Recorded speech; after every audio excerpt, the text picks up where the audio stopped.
ఎన్నికలు వచ్చేటప్పుడల్లా అంగన్వాడీలు, ఆశా వర్కర్లు, కాంట్రాక్ట్ కార్మికులు ఇట్లాంటి పేర్లన్నీ చర్చకొస్తుంటాయి. వాళ్ళకేదో ఒక భరోసాలు ఇస్తుంటారు. ఇప్పుడు బీహార్‌లో నితీష్ కుమార్ సర్కారే కంటిన్యూ అవుతుంది.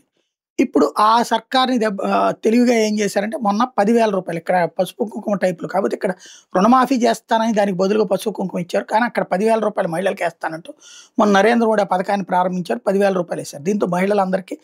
10,000 పడ్డాయి. దీంతో మరి తమ మహిళల ఓటెట్లా అని భావించినట్టు తేజస్వి యాదవ్ ఒక కొత్త ఎత్తుగడ వేశాడు. మనకిక్కడ ఆశా వర్కర్లు, అంగన్వాడీలు ఎట్లాగో అక్కడ ఇదే తరహా పనులు చేసేటటువంటి జీవికా దీదీ అనేటటువంటి డిజిగ్నేషన్ కింద ఉన్నారు. వాళ్ళందరికీ ఇప్పుడు రూ. 10,000 ఆ రేంజ్‌లో వస్తుంది. జీవికా దీదీలతో సహా మొత్తం 2,00,000 మంది కమ్యూనిటీ మొబిలైజర్ ఉన్నారట. వాళ్ళందరినీ పర్మనెంట్ చేసేస్తాను. కమ్యూనిటీ మొబిలైజర్‌లకి రూ. 30,000 గౌరవ వేతనం అందిస్తా అంటూ తేజస్వి యాదవ్ ప్రకటించాడు. మా ప్రభుత్వం వస్తే జీవికా దీదీలకు ఎప్పటికే తీసుకున్న రుణాలు కూడా మాఫీ చేసేస్తాను. వచ్చే 2 ఏళ్ల పాటు ఇట్లాంటి వడ్డీ లేని రుణాలు మంజూరు చేస్తా.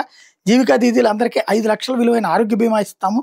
ప్రభుత్వ కార్యక్రమం నిమగ్నమైన వాళ్ళకి నెలకు అదనంగా రూ. 2,000 అలవెన్స్ ఇస్తా అంటూ బీహార్‌లో ప్రస్తుతం దాదాపు 1.45 కోట్ల మంది జీవికా దీదీలు ఉన్నారు. తాము అధికారంలోకి వస్తే 20 రోజుల్లోపు ఉపాధి గ్యారెంటీ పథకం తెస్తా, 20 నెలల్లోపు ప్రతి కుటుంబంలో ఒకరికి ప్రభుత్వ ఉద్యోగం వచ్చేలా చేస్తా అంటూ ఈ గతంలో కూడా ఇట్లాంటి హామీలు ఇచ్చుకొచ్చాడు ఇతను. ఈ డ్రామాలు నడుపుతూ ఉంటాడనమాట.